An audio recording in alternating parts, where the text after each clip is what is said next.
テストです。いい。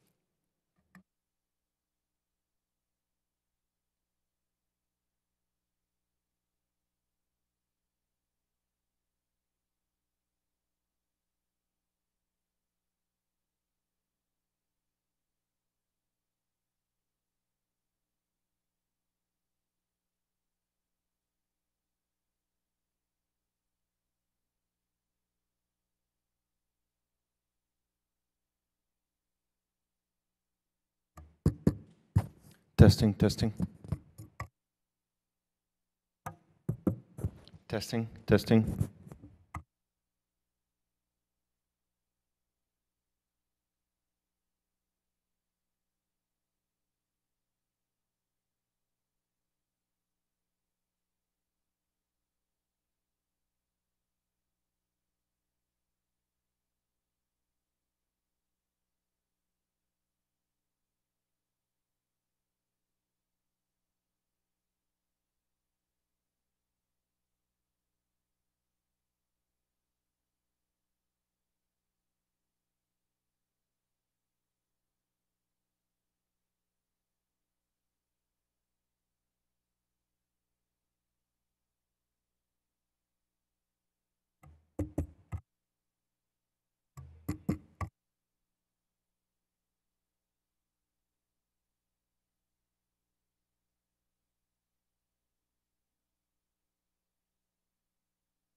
The committee will come to order. I'd like to welcome and thank everyone for attending the Subcommittee on Asia and the Pacific's hearing this afternoon. Mr. Barrow, to my left, your right, will be sitting in for the ranking member, Amy Mavega, who cannot be with us here today. Mr. Barrow and I will make opening statements, and other members will be recognized for 1 minute to make a statement if they wish to do so. We wanted to get this off on time because we're going to have votes here shortly, and we'll go over a vote and then come back, but we can get in as much as possible before that. So this hearing was called to further assess the fiscal year 2014 State Department and U.S. Agency for International Development, USAID, budget request for the East Asia and the Pacific region. It follows Secretary of State Kerry's and USAID Administrator Shah's testimony received at the full committee last month. And the bells we hear are the votes, but I do think we can get our opening statements in here before that. It follows Secretary of, as I mentioned, the Asia-Pacific region is receiving the largest proposed budget increase of any other region, which makes it critical that we focus on this portion of the budget request and hear from State Department and USAID about how the additional funds for this region will fulfill U.S. priorities and national security objectives. Of particular interest are those nations receiving a significant increase in foreign assistance, notably Burma, Indonesia, and the Philippines. I believe all of us in this room today know how important Asia is, politically, militarily, and economically. The administration refers to a foreign policy rebalance. Congress has also recognized Asia's importance. In the last 2.5 years, 3 presidents or prime ministers have addressed a joint session of Congress. All 3 have been from the Asia-Pacific region, including South Korea's President Park, who spoke in the Capitol just last week. But while we all note the region's geopolitical significance, such a substantial increase in foreign assistance funding must be justified as providing an equally substantial return on the taxpayer investment.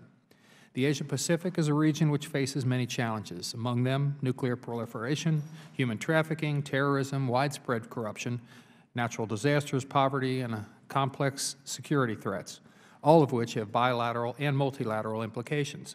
Today, we have come face to face with what will undoubtedly be one of our greatest challenges in Asia, North Korea's belligerence and nuclear ambitions. We also have major concerns about China's growing political and economic influence throughout the region and its aggression in the South and East China Seas. In the face of such challenges, no single one-track approach to ensuring U.S. national security interests and priorities will suffice, but it must be multi-pronged. I hope the witnesses here today will elaborate on the administration's plans for confronting these threats.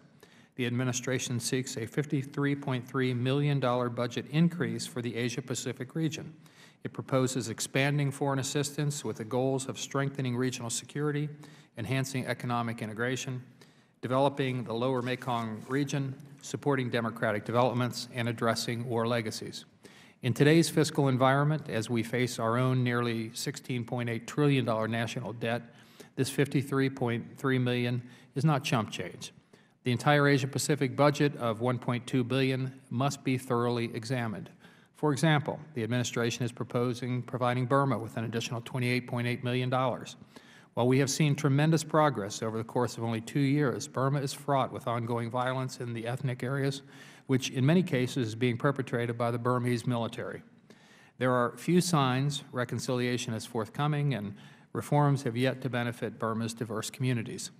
Our U.S. Embassy staff on the ground cannot travel outside specified zones, and there have been roughly 1,300 additional people unlawfully detained in the ethnic areas. I think President Thein Sein's visit to the White House next week is perhaps a bit premature. While we have seen advances, it is too early, in my view, to proclaim a new day in Burma. In addition, I'm aware that the administration is considering providing military assistance to Burma. Frankly, I believe with the slow-moving reform process and numerous human rights issues remaining in Burma, that considering providing military aid is probably premature and may face considerable opposition in this Congress. Similarly, the increase in military assistance in Cambodia, I believe, may very well be unwarranted, and I hope today's witnesses will explain the reasoning behind this request. There are many other areas of concern that I'm sure my colleagues will address this afternoon. One of them, the continuing and unjustified assistance to Beijing that is aimed at promoting job growth in China. When many Americans are still struggling to make ends meet and find jobs, we should not be using American tax dollars to subsidize a country that owns $1.2 trillion of U.S. debt, steals our technologies, and puts U.S. companies out of business and American workers oftentimes out of work. I welcome increased U.S. attention and engagement in Asia because our economic, security, and political development depends on the success of each other. At the same time, our strategy needs to be judicious and discerning. We should not be funding projects just because we can. The truth is we can't afford to take that approach anymore. I look forward to hearing from our distinguished witnesses this afternoon, and I now yield to Mr. Barra for his opening remarks, if he can make them in 5 minutes. Absolutely. Okay, excellent. The gentleman's recognized. Thank you, Mr. Chabot.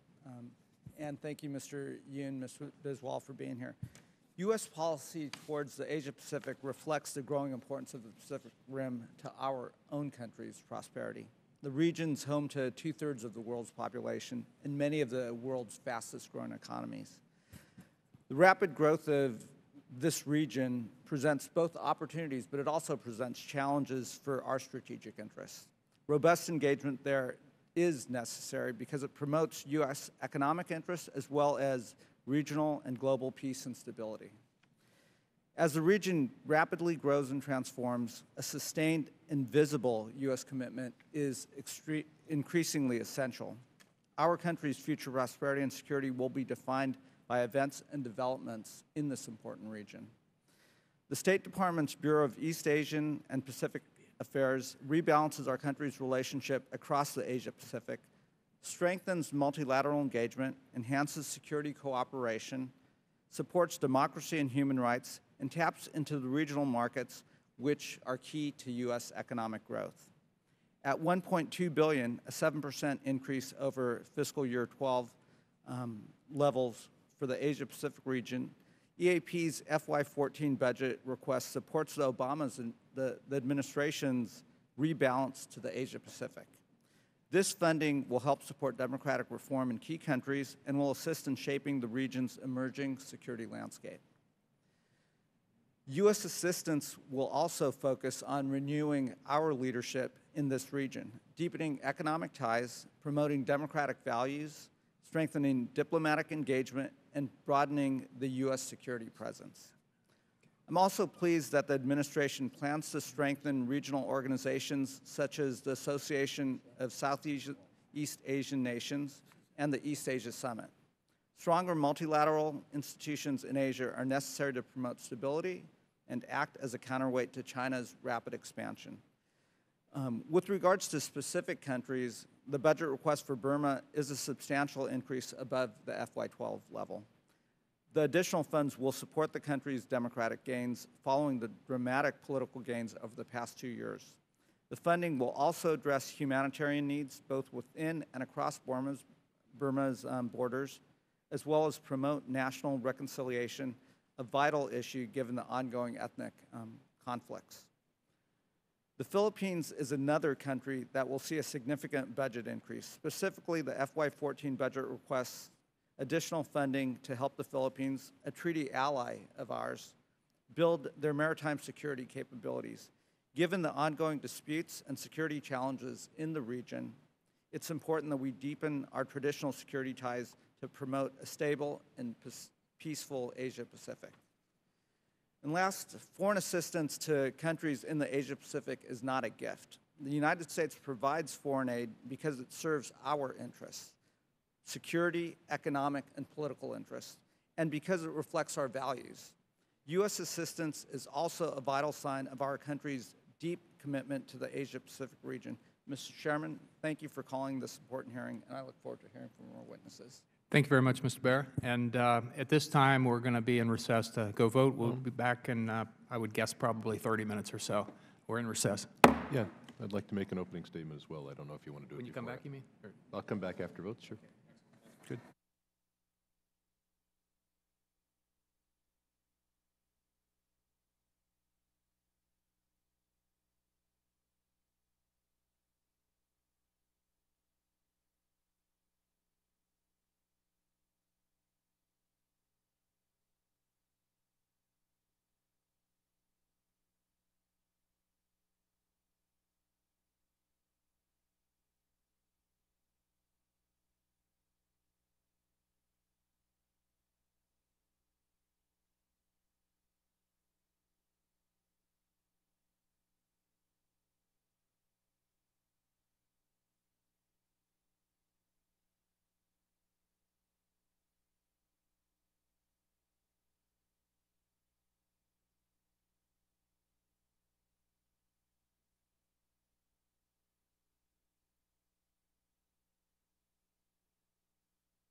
The committee will come back to order.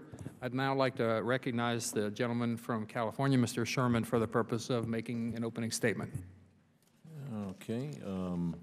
Virtually all my statements will be about our trade deficit and our trade agreements, because virtually all of our trade deficit is attributable to the region we're focused on. We have a huge trade deficit. It's as big a problem as our budget deficit. It just receives far less attention.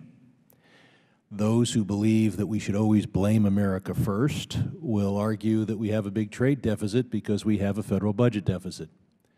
But we had a budget surplus in the latter part of the last century. We still had a huge trade deficit. Excuse me, Mr. Chairman, am I limited to 1 minute? Yeah. Ah. We'll make it 2 minutes in your case. So Okay. the gentleman's recognized for an additional 1 minute plus 20 seconds that he still has on the first minute. Good.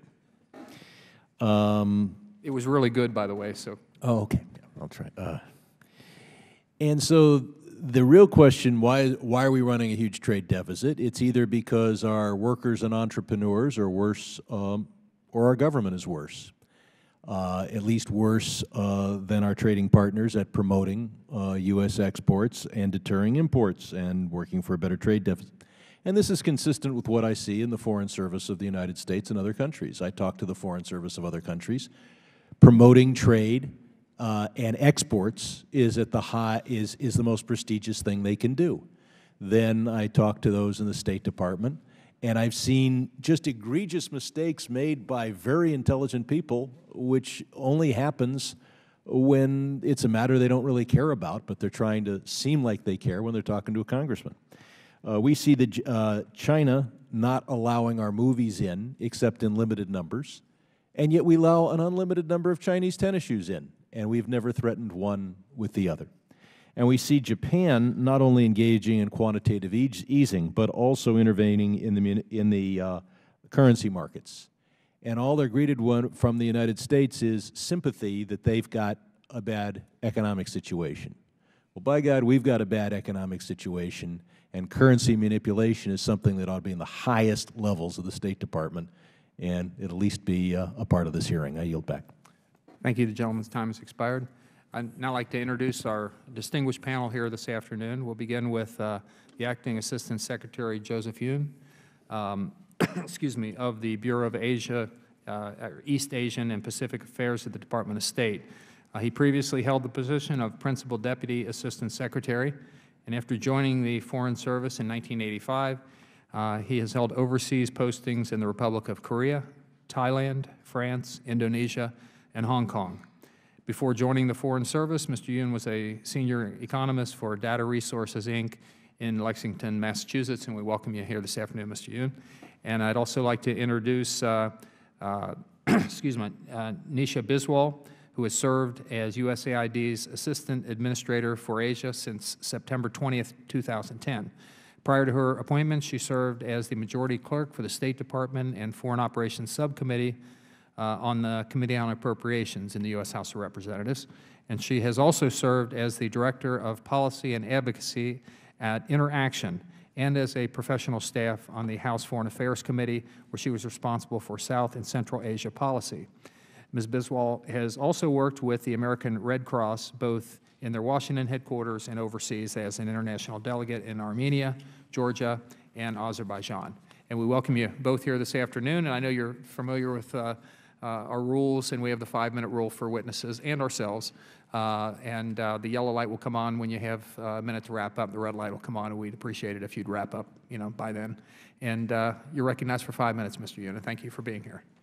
Mr. Chairman, Mr. Bera, and distinguished members of subcommittee, thank you for the You might want to pull the mic a little bit closer, just so everybody in the back can hear too. Thank you very much.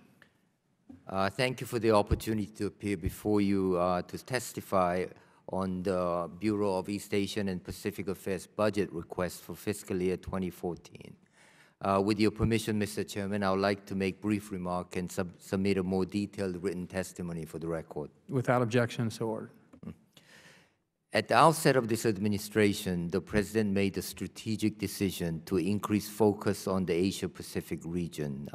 The President's approach recognizes that the United States is a Pacific power whose people, economy, and interests are increasingly linked with Asia's economic, security, and political development. The FY 2014 budget reflects this strategic priority. Our budget request was crafted in full recognition of our current budgetary constraints, as well as the expectations of the American people to use their tax dollars wisely. I'm grateful for the opportunity to come before you, along with my good friend Nisha Biswal, to discuss what is at stake in a region with over half the world's population and nearly half of the world's global trade. First, these efforts create and sustain American jobs. Economic vitality in the United States depend on the ability of U.S. firms to tap the growing base of the demand for goods and services in the Asia-Pacific region. Our diplomatic and development resources in the region support U.S. jobs by promoting open markets, protecting intellectual property, and helping U.S. firms compete for foreign contracts. U.S. exports to Asia-Pacific reached almost $400 billion in 2012, up 26% in 4 years. Through expanded engagement with China on investment, the value of Chinese greenfield investment and acquisitions in the United States has risen dramatically, from less than $500 million annually prior to 2009 to $6.5 billion by 2012. These inflows of capital support more American jobs. Public diplomacy and consular operations throughout the Asia-Pacific bring millions of tourists and foreign students to the United States each year, with students from East Asia contributing, we estimate, at $9 billion annually to the U.S. economy.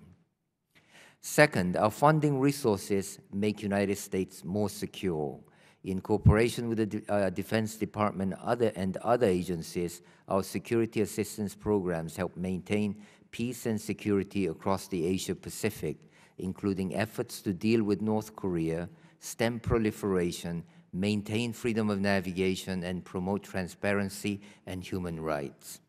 Third, our budget promotes democracy, human dignity, and the rule of law.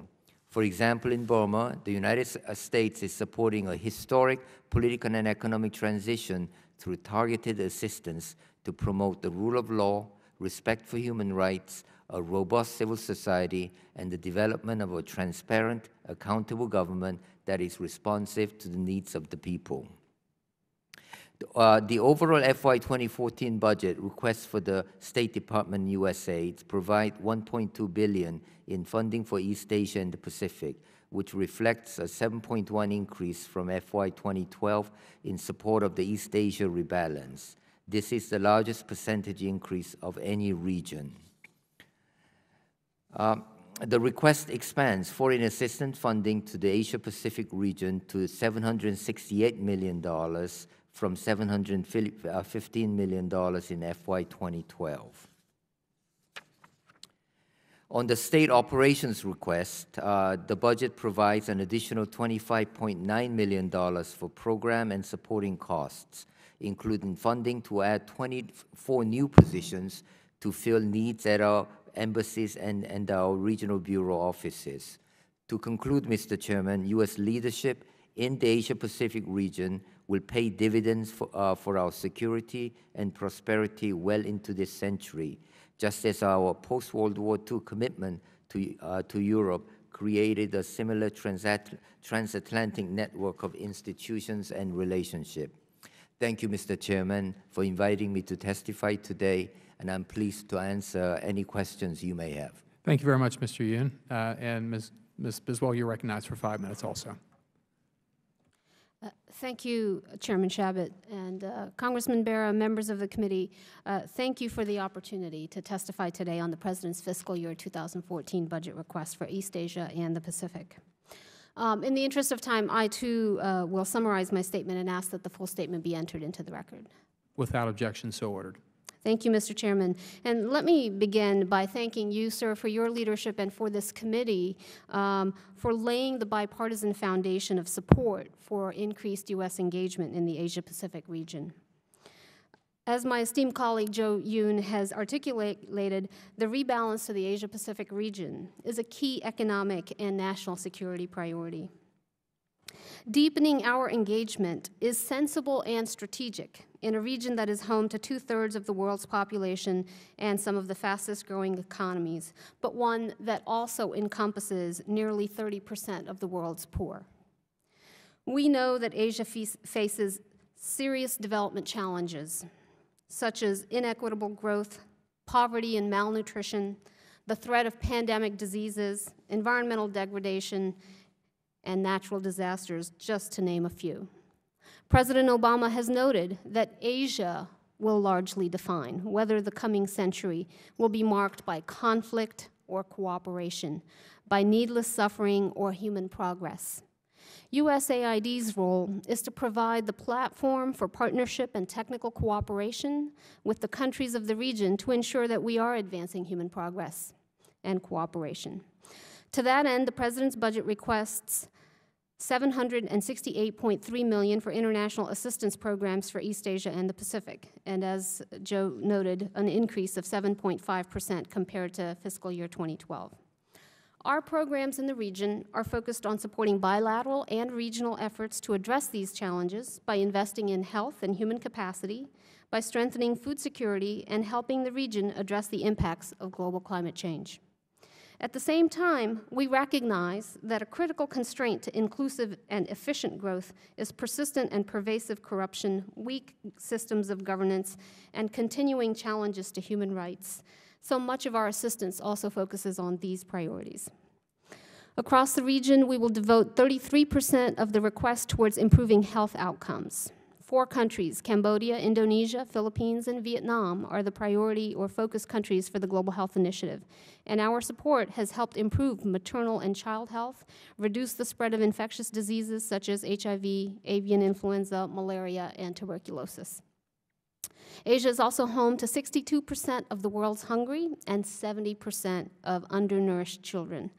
The President's Feed the Future initiative is increasing agricultural productivity and food security through a comprehensive approach that invests in the entire agricultural value chain. But sustainable economic growth and agriculture development require effective stewardship of the region's natural resources and biodiversity. And so we direct 17% of the 2014 request to share best practices, tools, and technologies for conserving forests, coral reefs, and fisheries, promoting clean energy, supporting climate change adaptation, and combating illegal wildlife trafficking. And in a region that experiences over 60% of global natural disasters, we're helping improve disaster response capabilities across the region so that countries in the region can handle these disasters when they happen. As we speak, our Office of Foreign Disaster Assistance personnel are on the ground in Burma and Bangladesh, working with local partners and the United Nations to help prepare for and respond to Cyclone Mahasen. The budget request prioritizes support for political and economic transition in Burma, the Partnership for Growth in the Philippines, and the Comprehensive Partnership with Indonesia, as well as resources to consolidate democratic gains in Mongolia. We we also address issues of strengthening regional institutions such as the ASEAN Secretariat and our work with the Lower Mekong countries to address transnational issues and promote regional integration. Mr. Chairman, we recognize to do all that I have laid out, we cannot be business as usual. And so as part of the USAID reforms, we're changing the way we do business in 3 major ways. A greater emphasis on local partnership to ensure sustainable solutions, a focus on science, technology, and innovation to ensure that we're bringing the latest, most efficient tools, and a focus on partnerships that leverage private sector and other donor resources. We think that this is critical to advancing our interests in the region and advancing prosperity for the countries of Asia. Thank you for the opportunity to testify, and I welcome your questions. Thank you very much. We appreciate the testimony of both witnesses here this afternoon, and now we have 5 minutes to ask questions, and we'll stay within our 5 minutes as much as possible as well, and I'll begin by recognizing myself for 5 minutes. Mr. Yoon, I'll begin with you if I can. I'd like to begin with something that the ranking member, Eni Vega, and I feel very strongly about, we're very concerned about, and that's the recent attack on the Taiwanese fishing vessel by a Philippine government ship that resulted in the death of a Taiwanese national. I hope you'll take just a moment to address this issue and advise us as to any discussions that the administration might be having with Philippine government officials regarding, for example, an official apology to Taiwan or compensation to the victims' families or any other action that might be contemplated at this time.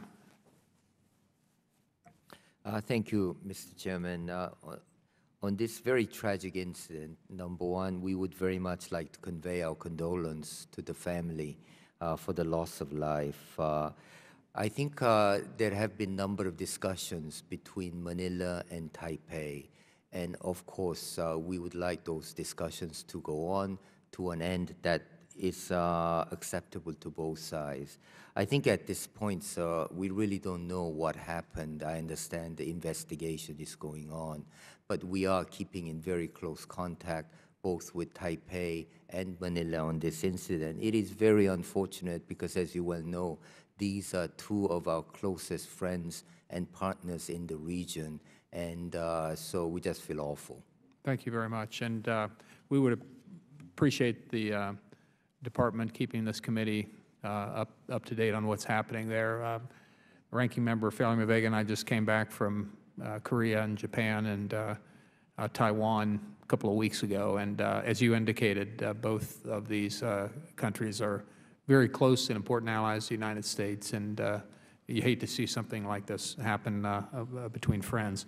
My next question, the U.S. has provided an extraordinary amount of assistance to Cambodia since 2007, at roughly $70 million a year.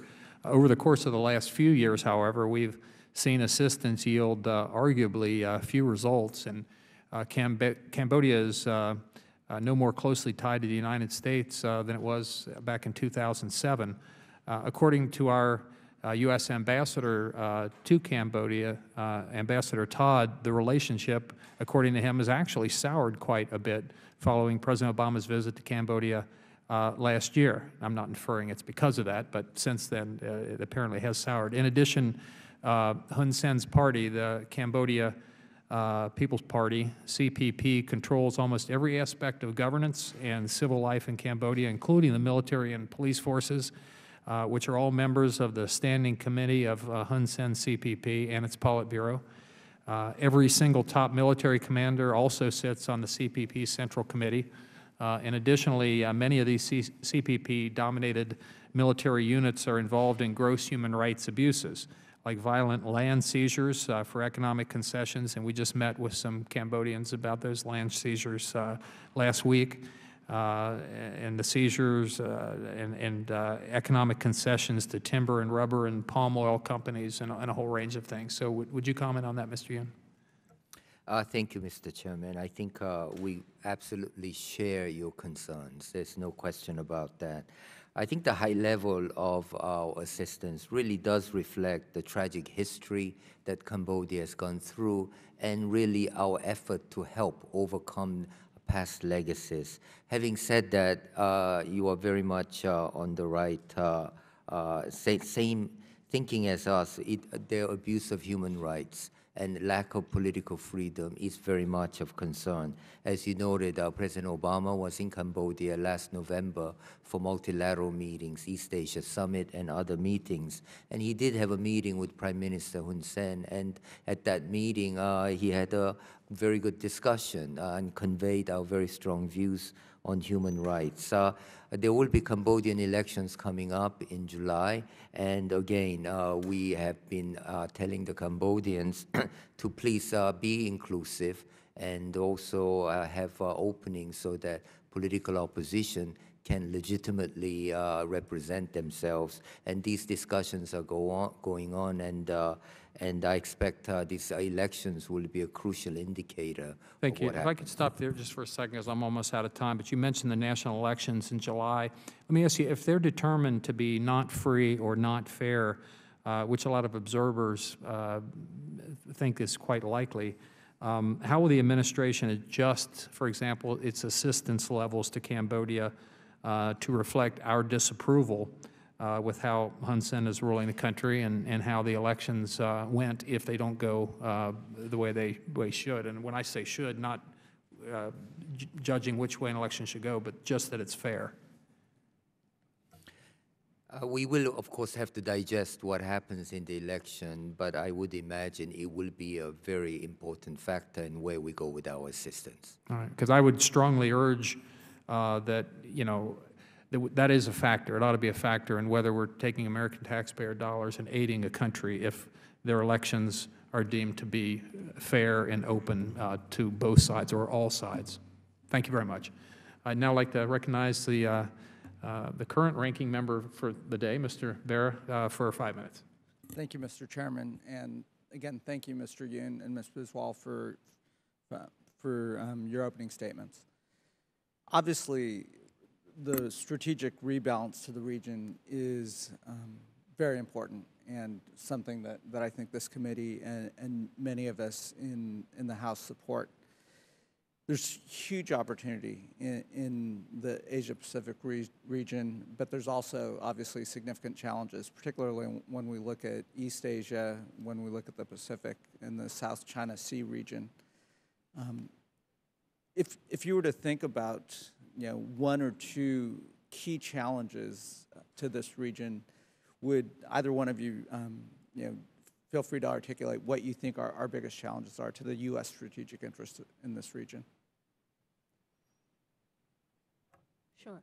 I'd be happy to talk about what I think are some of the critical development challenges that bear into our interests in the region. Because as you see the fast-growing economies, they're having some major impacts within the region. The issues of urbanization, competition over natural resources, the impacts on health with the emergence of pandemic diseases. As you know, Southeast Asia is the crucible of the pandemic threats that have been emerging over the past decade or so, and global climate change and the impact of environmental degradation on the world's resources and, frankly, on pollution that we experience on our own shores. And so these are important challenges not only for the region, but they're important for us. And so increasingly our programs are looking at how we address the way Asia grows, the way Southeast Asia experiences growth to push for more sustainable and inclusive growth that takes into account managing and mitigating for these particular developmental challenges. And would it be accurate to say that the budgetary requests that are being made for the coming fiscal year budget helps us build critical infrastructure to address these challenges and lays out those priorities? Absolutely. While we don't invest in hard infrastructure, the soft infrastructure of governance that is fundamental to how the region grows is where we put a lot of resources. Great. Thank you. Mr. Yoon, did you want to? I would say our biggest opportunity and biggest challenge is in economic area. Very much think there is enormous growing market there, how we take advantage of that, and how we deal problems associated with unfair trade, not level playing field, and these include thefts of intellectual property rights, cybersecurity. So I think those are the issues that are of critical interest to Americans, and we need to deal with them. Okay, great. And in my remaining time, I was recently reading that USAID has been working with the country of India to help them develop their own aid institutions to help other nations. Ms. Biswal, what do you think India's role is in helping these emerging economies in the region, and how best can we work with India? Sure. So we are increasingly working with and talking to India about the development programs that it supports within the Asia region. And we have a trilateral dialogue, U.S., India, Japan, that focuses on the East Asia theater. And India is investing very heavily in Burma, in many of the same areas that we're providing support in. And so I think there's an opportunity for us to work together to maximize the impact of the resources that we bring to bear. When President Obama went to India in 2010, he talked about the local global cooperation, and he launched, along with Prime Minister Singh, the Partnership for an Evergreen Revolution, which talks about the partnership between the United States and India in the African context. But increasingly, we're looking not only how to partner in sub-Saharan Africa, but in Afghanistan, in South Asia, and in East Asia. Great. Yeah, thank you. Mr. Yoon, do you have anything that you'd like to add? I don't think I have much to add to that. Okay, great. With that, I'll yield back my time. Thank you very much. I think the gentleman has left that we're going to turn to. The gentlelady from Hawaii is recognized for 5 minutes. Thank you very much, Mr. Chairman. Thank you very much for being here today with us.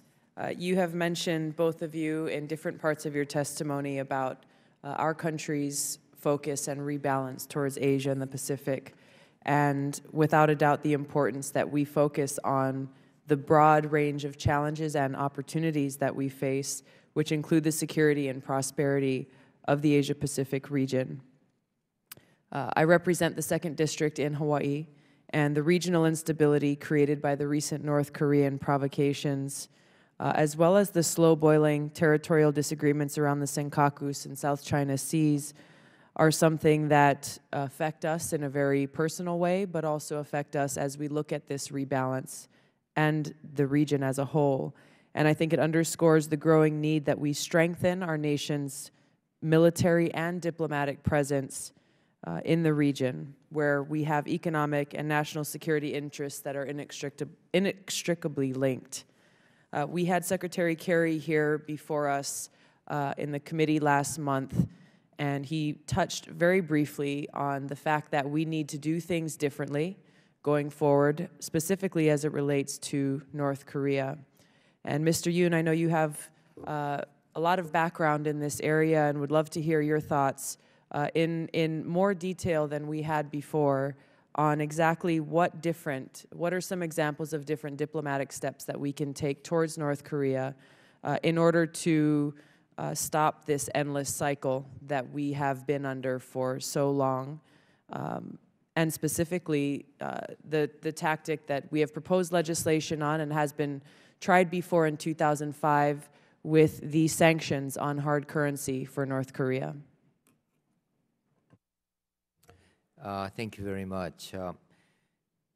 This is a tough one. North Korean challenge, specifically their nuclear weapons program, has been there, as you know, since the late 1960s. So this is a problem we've had to deal with for decades. And of course, as they test more nuclear devices and as they test more missiles, their capabilities increase, and which is very worrisome. I had an opportunity to accompany Secretary Kerry in his trip to Northeast Asia some 6 weeks ago. And clearly, there is awareness among our 2 key allies, which is Japan and South Korea, and they're working very closely with us. I would say really the important party with leverage and with influence over North Korea is China. And on this occasion, Secretary Kerry had a really lengthy engagement with Chinese leadership, including President Xi Jinping, Prime Minister Li Keqiang, and Foreign Minister Wang Yi. We are continuing that dialogue, and very soon afterwards, we had a visit by their 6-party chairman, Wu Da-wei, and of course, this will go into next month and thereafter with important meetings between our side and Chinese side.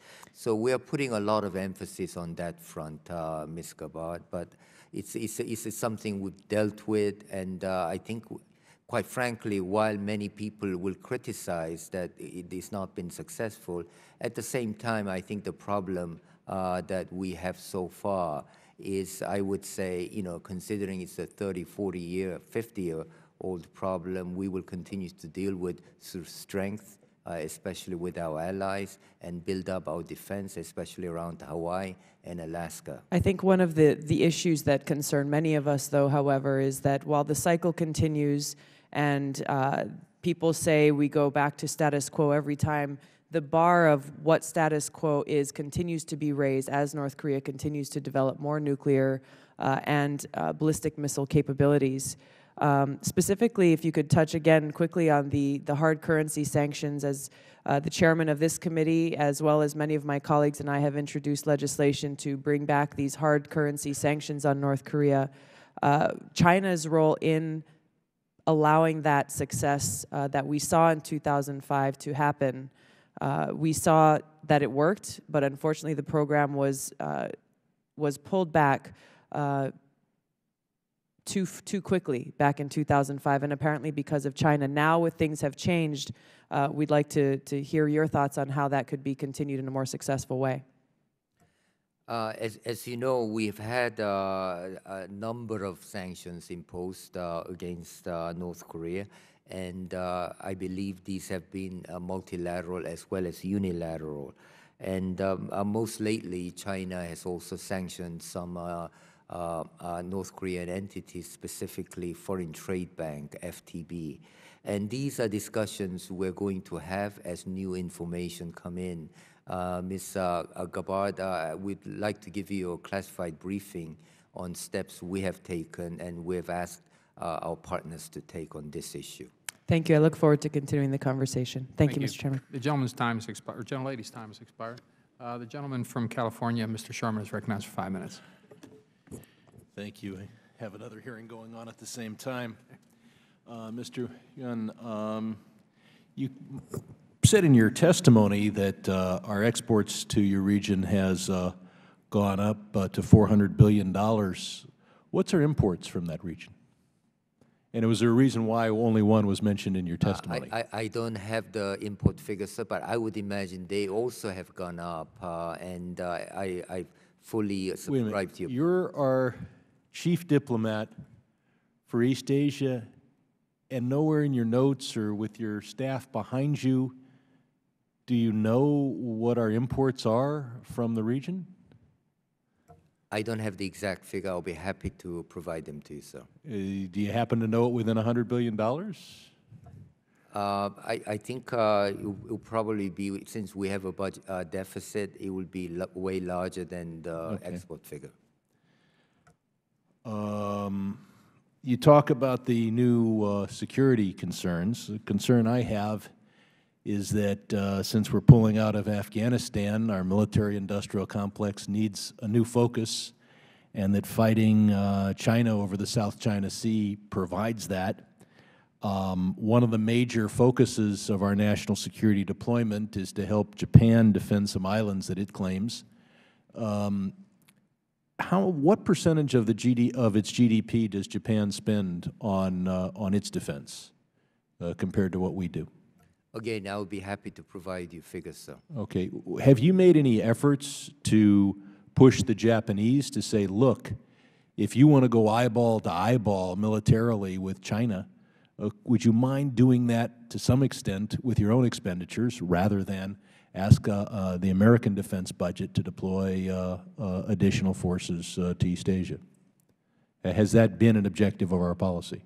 We have frequent discussions with Japanese on these issues, and of course, Japanese provide host nation support for our troops and our bases. So they allow us at our expense to defend their territory from their territory, and have invited us to devote our resources to defending their disputed islands. But they've made no promises to you to increase their military expenditures as their national security situation worsens. They feel that that should be handled by the U.S. taxpayer. Is there any part of that characterization that's demonstrably false? I think as we speak, the Japanese, including led by the government, are reviewing the issue of whether they should change the Constitution. Okay, so we spend, they review, and there's no... Now, China restricts the import of U.S. movies when they're not pirating them to begin with. Have you taken any action to focus Chinese attention on not allowing American movies to be shown on all their screens? And have we threatened any restriction on their access to U.S. markets in order to open theirs? Every year we've had strategic and economic dialogue in which intellectual property rights form the core. This was of not a discussion. question about intellectual property rights. The question was access to screens, where they say they have quotas on how much of our import they'll accept. We have no quotas on how much they can send to us in fabrics or tennis shoes or whatever. Isn't it outrageous that that running this huge trade surplus with us, that they would restrict our imports to their country while having unlimited access to our market? Is that an outrage that you share and have expressed to the Chinese? We do share these views, and again, Is it let me get you pinned down. Is it outrageous that our movies do not have free access to the Chinese market? Our movies should have free access. Okay. You talked about how many that there were a lot of jobs from exports. I do want the record to reflect that the U.S. Policy Institute has calculated that our imports from China, since we gave it MFN status, have displaced 2.8 million U.S. jobs. And I think that dwarfs the figure that you put forward as to the export jobs to China or even the entire region. I see my time has expired, and I hope that we will be more aggressive in seeking to open up the Chinese market. And I haven't even had a chance to talk about Japanese currency manipulation or Chinese currency manipulation, but maybe we'll do another round. Thank you. And we are going to do that, another round. I'll recognize myself for 5 minutes. And I have to note that my Democratic colleague was scoring such great points with respect to against our Democratic administration, but I want to at least throw out perhaps some help and assistance relative to the Japanese issue. And correct me if I'm wrong, Mr. Yoon, but it's my understanding that after World War II, one of our principal concerns with Japan was their aggression, and all their neighbors were as well. They had a history there, and so by their constitution, which we helped them write, their ability to act militarily was, shall we say, greatly constrained to what it was prior to World War II. Is that accurate? I think that would be very accurate, so. And as you, I think, attempted to answer, having just been over there and discussed this with both the Japanese and the Koreans and others in the region, they're in the process of overhauling their constitution, and one thing in particular is in the area of defense and how they can act. And they are now one of our strongest allies in the region. Is that correct? Yes, I would say they are most definitely one of our strongest allies in the region. And just to go a little bit further, they do want to change constitution so they can help outside Japan as well, including, for example, by sending peacekeeping forces outside. And it's in the U.S.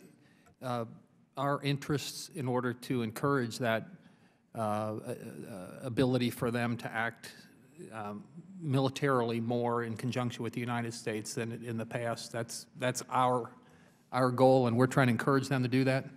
We are trying to encourage them to do that, and however, as you mentioned earlier, this is a very sensitive issue. But that's what I wanted to get at. Region. One of the problems is some of their neighbors, like South Korea, for example, that have an experience, and you've got the comfort women issue and a whole range of things in the region that gives a lot of folks a lot of heartburn whenever you get into this stuff. But it's a pretty complicated issue, and I agree with many of the points that my colleague from California made, but I think it's just a bigger story, and I hated seeing the administration squirm.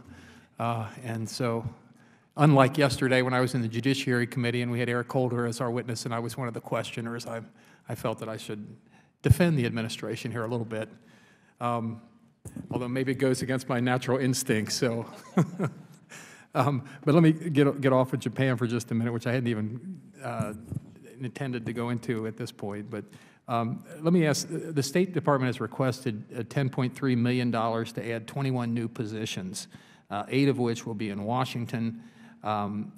and then I think in your testimony, rather than 21, it's up to 24 new positions, and 10 of those will be here in Washington. Now, would you explain the discrepancy, and then also why are nearly half of the new positions located in Washington? In this time of fiscal constraints and budget austerity, shouldn't these roles be handled by staff currently in Washington rather than putting new folks here? It seems, based on your testimony and the documents reviewed before this hearing, that the demand for sustaining a U.S. presence in Asia, in Asia, is actually having a U.S. presence in Asia, not here in Washington. So could you talk about the additional people and why so many of them here rather than overseas?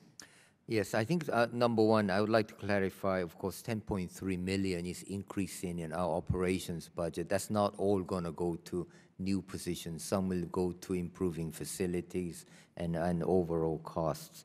The reason why we believe we need to split between Washington and our field offices, our embassies, shall we say, is because our bureau has been so understaffed for a long time, and it's probably of the regional bureaus smallest bureau in State Department. And we've undertaken a lot of initiatives from Washington, for example, on multilateral affairs, as well as a lot of trade affairs and economic affairs that Mr. Sherman alluded to. So there is a lot of work to be done in Washington, where we do instructions, where we issue assessment. And so that's why we feel that there is a need. I do take your point that on balance, we ought to prefer having positions oversight, and that's reflected in our overall numbers, and we feel that in Washington we've been understaffed. So. All right, thank you. My time has expired. I'll recognize the gentlelady from Hawaii. Thank you, Mr. Chairman. Just also to follow up on some of the staffing, additional staffing positions that you have, the one in particular that you have assigned in South Korea to assist with defense policy coordination and the planning of transferring wartime operational control of forces to Korea. If you could expand specifically on what this individual's role is, as well as if there is a greater section to address both of those areas. As you know, the current plan is to transfer wartime operation control to South Korea by the end of 2015. There's a lot of work needs to be done. I would say among the most important work is the South Korean capability for intelligence, as well as having interoperable equipment. So in fact, a lot of it will be related to exporting defense equipment and getting together with South Korean side and USFK side to make sure that once the OPCON is transferred, there is a safe environment for that. And do you feel that that timeline is on track? Again, the timeline is, of course, we expect it to be on track, but at the end of the day, we have to be sure it is safe and it is secure to transfer that. It's going to be based on facts on the ground. Thank you. A question for Ms. Biswal with regards to transforming the traditional donor-recipient model of development with India as we collectively in a partnership look to tackle those development challenges. Can you expand on how USAID is doing this, and if you foresee a point in time when India will become a donor rather than a recipient of aid, and at what point? Sure. Thank you, Congresswoman. First of all, I would note that India has long been a donor country, and for example, I believe their commitment to Afghanistan is in the $2 billion annual range. So that's certainly not a new undertaking for that country. What we talk about when we say transforming the partnership, the relationship from donor-recipient to one of true partnership, is we recognize that India is a country that has represented both tremendous progress and faces continuing challenges. Those challenges are going to be met by and large through the resources that are galvanized from within India. And yet the technical collaboration between American institutions, American private sector, American academic and research institutions, and Indian institutions to co-create solutions, innovations, frugal innovations that are emerging in India, has tremendous promise to bring more cost-effective and relevant and impactful solutions that can be scaled with Indian resources within India, but also can inform and transform the way that we're addressing development challenges globally. And for example, if I could just give you a couple of case in point. India has pioneered agricultural extensions for smallholder farmers in a way that's unseen in other parts of the world. Because it has very smallholder and disaggregated farming system, it uses mobile systems, mobile phones, to provide extension services to these farmers at very, very low costs.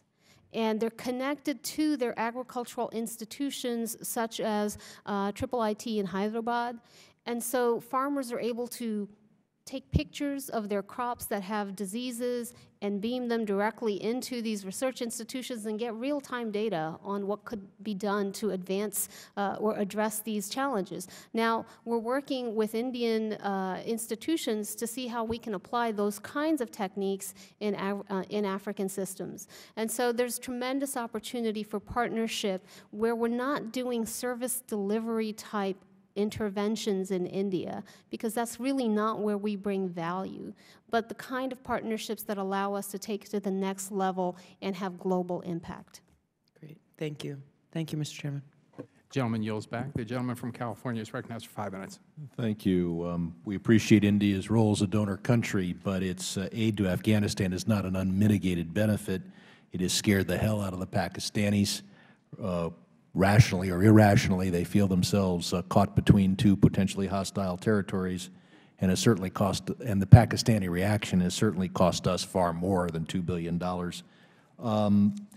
Mr. Chairman, it's in my nature to ask tough questions, as you've seen over the decades of administrations of any political party, and of a foreign policy establishment that I do not think has well served American working families. With regard to, but I will defend the State Department on one thing, and that was your concern as to whether we base people here or overseas.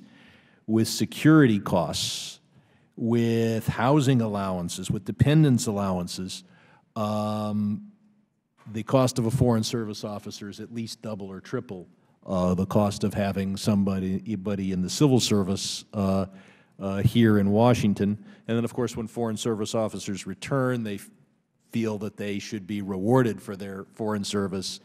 They get a particularly good desk for a while before they go overseas again. As to Japan's peace constitution, Mr. Wan, is there, I assume there's nothing in that constitution that prohibits Japan from defending its own territory, which it claims these disputed islands to be, and there's nothing in the Japanese Constitution that prohibits them for writing us a check for the costs of our deployments in support of their national security. Am I right on those two items of the Japanese Constitution? I'm not an expert on Japanese Constitution, but I would imagine there is no precedent for a country paying for service outside their immediate defense in terms of, number one, how would you cost out that service? I'm not saying they'd pay the full cost. There is much international precedent for a country helping an ally with its defense costs. We help many of our allies with their defense costs, and there's nothing in the Japanese Constitution or a lack of international precedent that would prevent them from helping us. They just don't want to. They do provide host nation support, as I've do they provide that for free, or do we pay anything for our bases in Japan? They provide for utilities. They also provide for do we have to pay any rent? Do we have to pay anything to Japan? Yes. No, we don't pay anything. Okay, so unlike our bases in other countries, at least the use of the land is for free. Base in Japan. The costs of defending Japan are in the hundreds of billions, and I doubt their free utilities for us approach that. You've mentioned that you've focused with China on intellectual property. Have you given them any reason to believe that they would lose any access to the U.S. market if they just smile and nod and keep having discussions with you about intellectual property, but simply don't do anything? What is the penalty to China for not dealing with intellectual property, other than they'll have another meeting with you, and those who report to you? Congressman Sherman, we have, as I've described, lengthy meetings with them, and we do have tools. I really don't want to go in at this place, including CFIUS, our restrictions on exports of technology. So to characterize it as one way, what penalty has been imposed on China for its disregard of our intellectual property? I don't think we do business in terms of quid pro quo. We treat trade and investment, and we have discussions with them.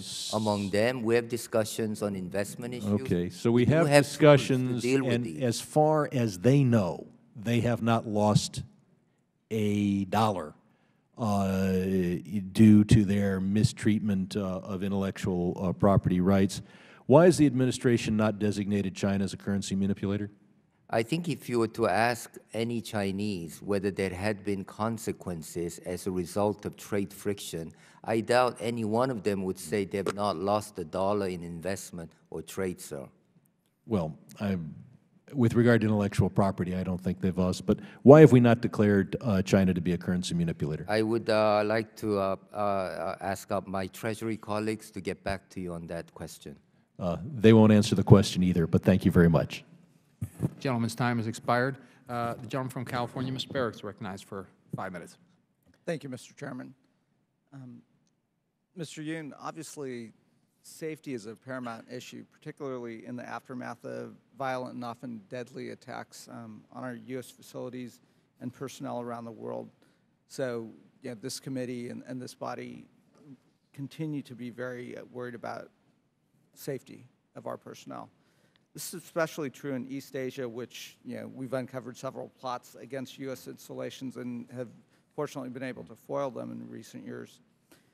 Can you explain what steps the State Department and USAID also are taking to secure our facilities and protect our citizens? In terms of facilities, we have expended considerable amount of money and efforts, of course, in building new facilities that will be safe. And I would say they've had a very good effect. And a number of facilities, including those in Indonesia, Malaysia, and elsewhere, we will be rebuilding into a new compound. And we've done a lot of work, sir, on this issue for over the past 10 years or more, and among them for American citizens, to have the quality of information that we have. So we are, when we give warning to, when we have information, we share them widely and broadly. So in our area and throughout the world, information is rapidly disseminated. Right. Is there anything that you'd like to add, Ms. Booth? Only that USAID staff fall under Chief of Mission Authority. Our security offices coordinate very closely with the State Department Diplomatic Security, and our facilities resources are very closely coordinated with OBO to look at those needs.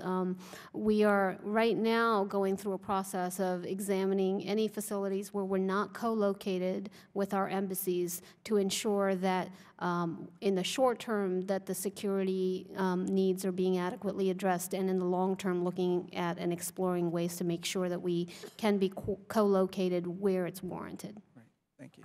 And then in my remaining time, obviously there's been a rapid transformation of the Burmese leadership and so forth and their thought process.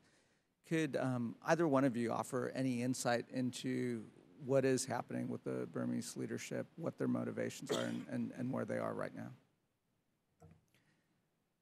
My own belief is that Burmese have changed. They have changed, and they have opened up for really two fundamental reasons. One of them is the economic backwardness of Burma, and they have realized that they have completely missed the boat on economic prosperity that have taken place around them.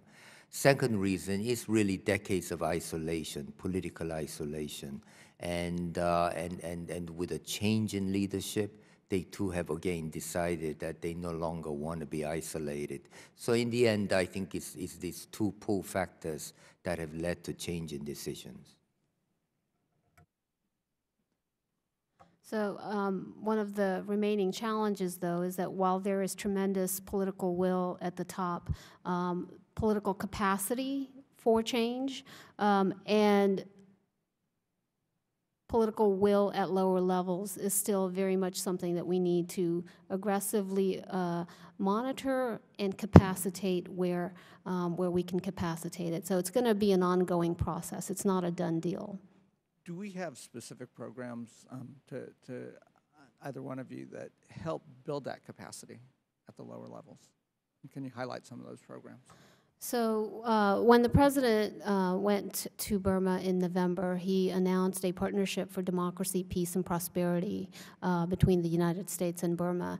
And we framed it as a partnership because it's going to require the political will and the reform process from Burma and the provision of technical support from the United States to help build the capacity. And so right now we're in the process of essentially designing and developing programs that will address not only capacity at the government level, which is important, but also the capacity in civil society and institutions, non-governmental institutions, because it has to be both demand and supply.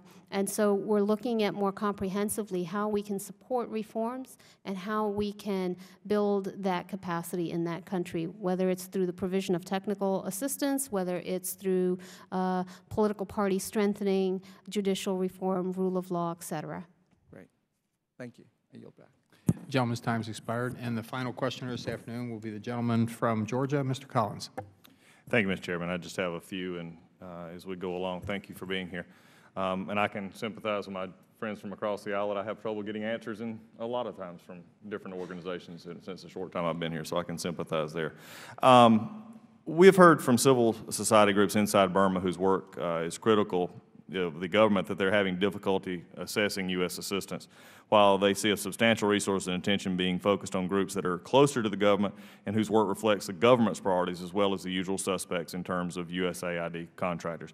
Ms. Biswell, what is the USAID's strategy for integrating its long-term cross-border partners into its programmatic approach in Burma? Thank you very much for that question.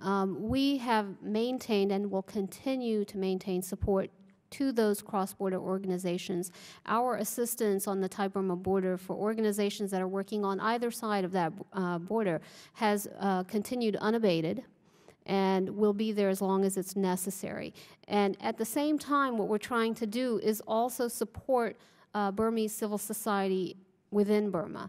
We have some challenges because direct support to these organizations is going to be difficult in the short term while their own systems and capacities to absorb direct assistance is addressed, because many of the civil society groups in Burma, while they have technical capacity and resilience, don't have the kind of management systems that our assistance requires in terms of the accountability requirements that we have. Nonetheless, what we're doing is trying to work through partner organizations that can then both sub-grant to Burmese civil society, but also then build their capacity.